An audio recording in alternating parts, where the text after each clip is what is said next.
chief, members of the union. We've been going back and forth over how we can increase the count on some of our trucks. And today we came to the realization that we can go up by 4. So instead of having 2 trucks at the minimum standard by the Fire Safety Commission, we're going to go to 6. Emily Arpke, myself, and a number of people in-house ran the numbers. We've talked to our congressman, our senators, our governor, and we told them what we were doing. They've all seemed supportive. So going forward, the goal obviously would be to get to 10 of 10, but right now we think this is a very positive step in the right direction. And I have to introduce my new friend, Ed Kelly, who worked tirelessly on this along with the local guys, Michael O'Regan and Jay Burns, to find a middle ground to get this done so everybody's satisfied. At this time, I'll turn it over to Ed Kelly. Thank you, Mayor Coogan, and let me say first off that thoughts and prayers continue with those families who lost loved ones here in that tragic fire in Fall River. As we said, maintaining minimum staffing levels is critically important to public safety and firefighter safety. And I want to commend Mayor Coogan for stepping up and moving us in the right direction, making sure that we're bringing up those staffing levels significantly in the city. It doesn't get us to where we want to be, but we're committed to work with the mayor, with the city of Fall River, with the fire chief, with our federal and state partners to ensure that this gets done. We appreciate Governor Healy coming down and offering her support and assistance, and we look forward to cooperating in the future to get all 10 fire companies in Fall River up to that minimum national standard. We think that this is a great move in the right direction, and we applaud Mayor Coogan. I'd now like to bring up the Chief of Department. Chief.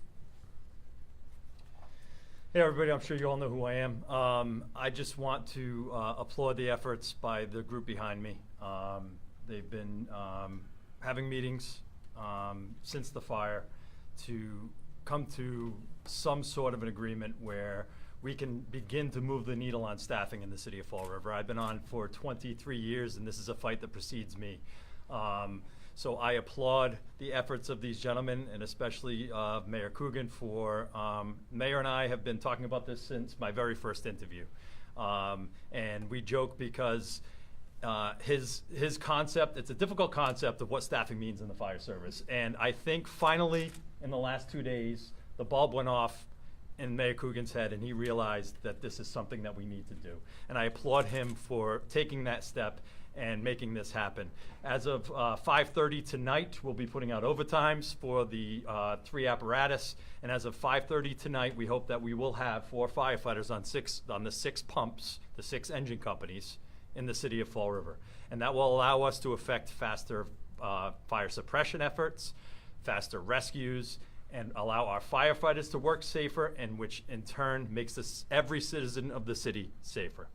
So with that, I'll yield back to the mayor if he has any closing remarks. But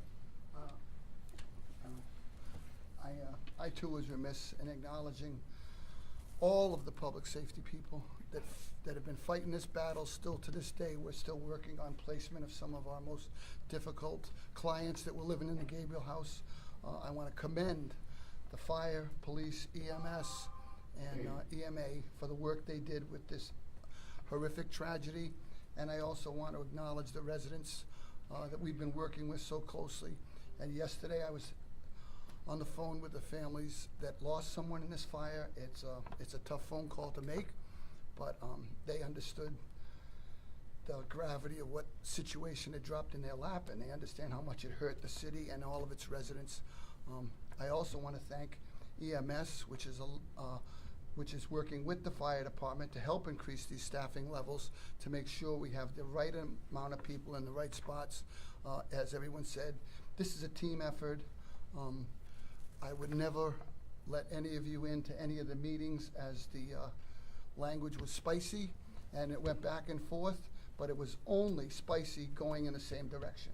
We wanted to make sure we got to a point where we could move the needle on staffing for the fire department in the city of Fall River. With that, if anybody has any questions, just direct them to whoever you want. Sure. Mayor Coogan, it sounds like this was a no-brainer for you. Will this make Fall River a safer place? It most certainly will. The brainer with this was the money. We had to make sure we had the funding necessary, and in conversations with both the governor and our congressman, there's a light at the end of the tunnel that I believe will help us, and if it isn't, we have the funds available to do this. That was the issue back and forth.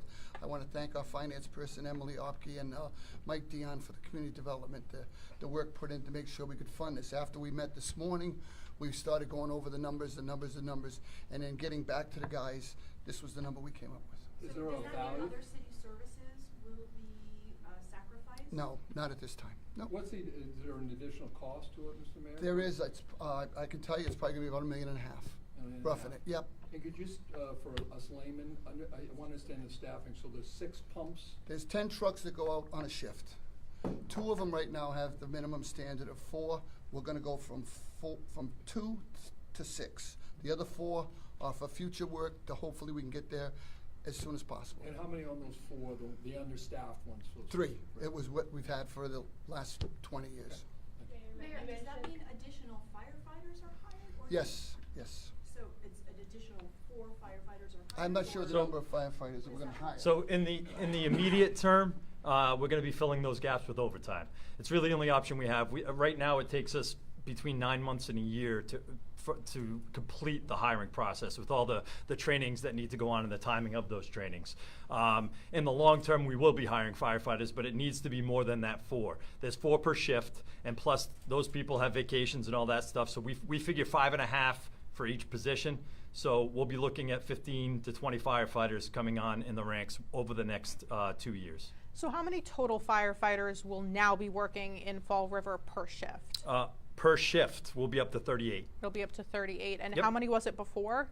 35. It was 35. So it's 3 more per shift. It's 3 more. It's 3 more per shift. But one of those people was working on a joint EMS fire truck, and that person will be now reassigned to a fire engine and be doing solely fire suppression and rescue efforts. Mayor, one other question for you. Sure. We were all, or many of us were just at Gabriel House. The owner is there right now. We're trying to get a comment from him. He doesn't seem to want to talk to us. Is he talking to you guys?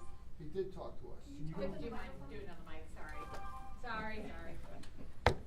Yes, he did come in today unexpectedly. We didn't have a scheduled appointment with him. He came in to talk to us, to tell us a little bit about the problems he's facing, his work with his insurance carrier, his work with the state investigators to get to the bottom of this. Obviously, it is not complete.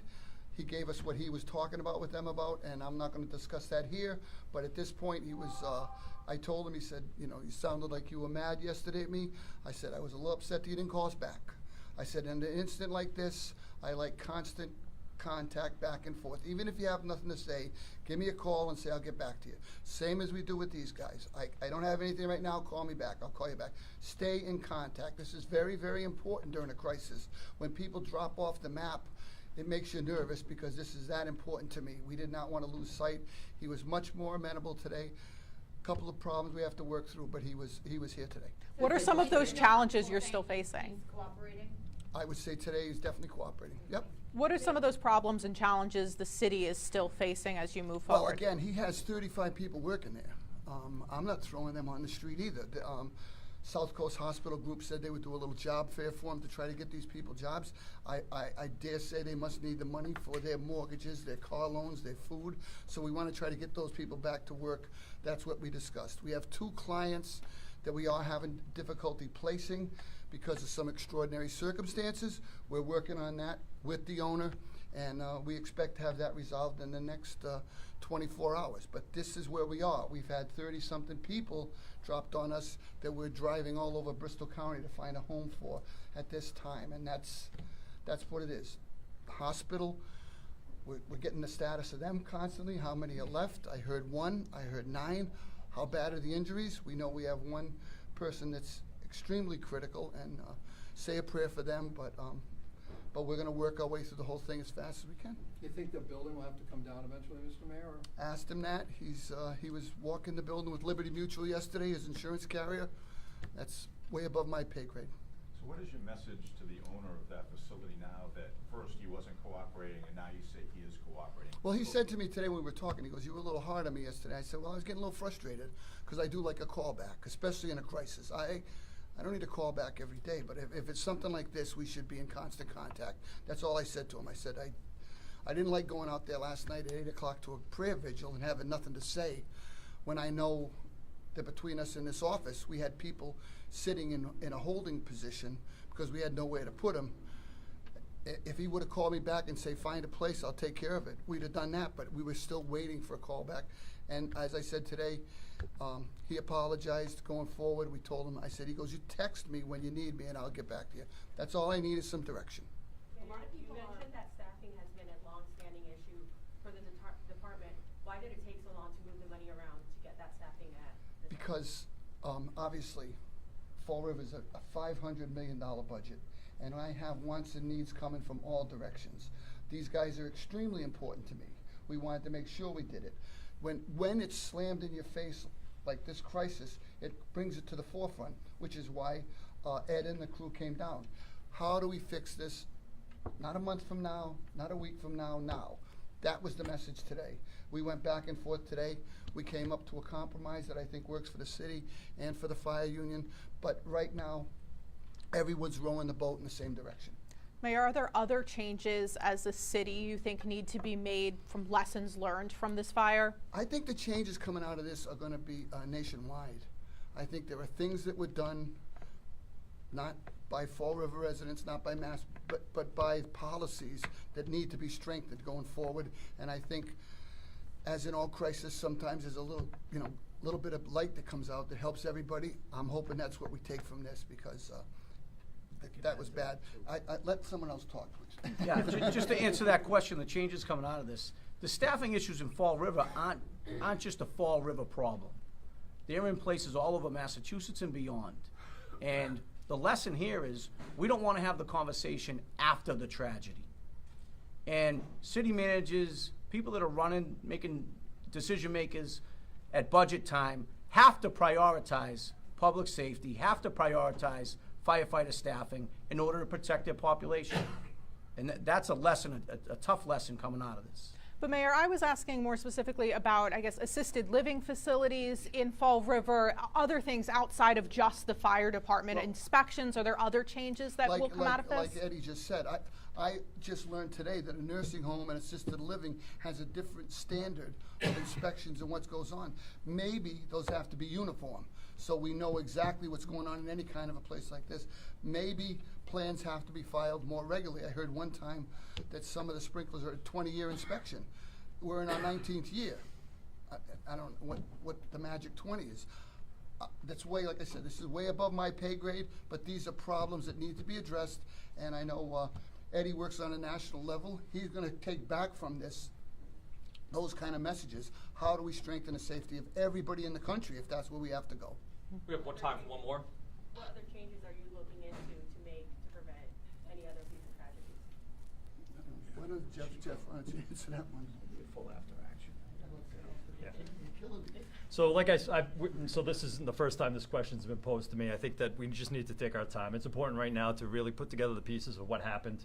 We're really in the infancy stages of that right now. There's so much information, there's so much that we need to go through, and then we really need to take our time and look at it. We can't rush to anything right now. I think that based on what we learned from this incident, we'll be able to then have conversations with the building department, with the mayor, and see if we can affect changes that will positively impact other residents and other facilities in the city.